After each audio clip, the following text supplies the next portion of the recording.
Hi guys, it's your girl Michelle and it's story time.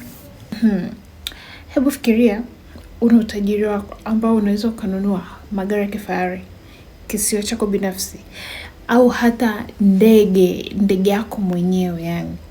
Sasa ukatumia huo utajiri kununua kitu ambacho hakuna mtu hapa duniani ambaye amewahi kununua.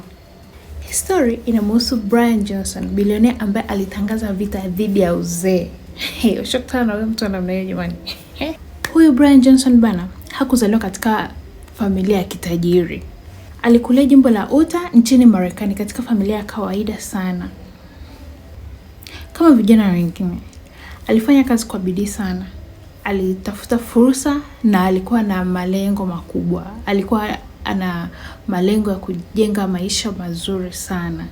Mwaka 2007 alianzisha kampuni yake ya malipo mtandaoni iliyoitwa Braintree.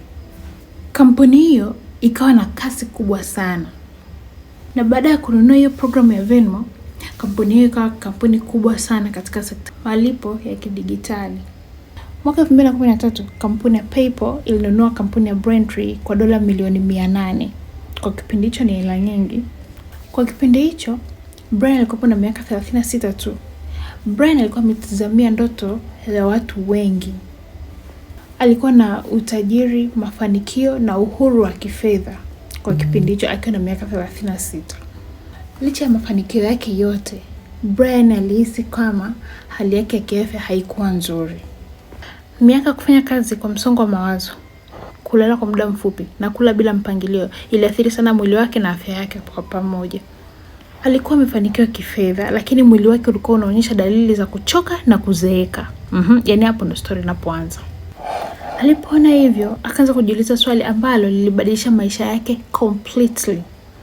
Brian Johnson alijiuliza hivi, je, kuzeeka ni jambo ambalo ni lazima kukubali au linaweza kupunguzwa kwa msaada wa sayansi? Hebu ona. Sasa Brian Johnson badala ya kutumia hayo mamilioni yake kwa ajili ya anasa, yeye aliamua kuwekeza kwenye sayansi. Akaanzisha mpango uliopewa jina la Project Blueprint. Sasa bana, kumbe lengo lake halikuwa kuishi miaka mingi tu, ila ni kufanya mwili wake uwe na umri mdogo kuliko miaka yake. Yaani mwili wake hivi nje ukimwona unamwona ni kijana, lakini miaka yake ni mingi. Ndio alichokuwa anakitaka kutokana na hii project yake aliyoanzisha. Kwa hiyo kila siku ya maisha yake ilikuwa ni siku ya majaribio makubwa. Alikuwa anajifanyia majaribio yeye mwenyewe. Sio kwamba anachukua mtu ama anamjaribisha anajaribisha kwenye mnyama kama wanavyotumiaga na panya. No. Alikuwa anajijaribia yeye mwenyewe. Huyu Brian Johnson huamka kila siku karibia muda ule ule. Kila siku chakula chake anachokula kinapimwa kwa umakini sana. Anafanya mazoezi kila siku.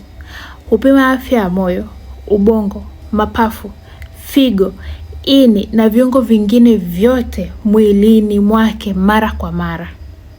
Pia hufanya vipimo vya damu na uchunguzi wa kina na timu yake ya madaktari na watafiti wanaofuatilia kila mabadiliko ya mwili wake. Jamani, huyu Brian kazi anayo. Yaani inakadiriwa kwamba huyu bwana Brian inakadiriwa kwamba karibia dola milioni 1 anatumia kila mwaka kwa ajili ya afya yake.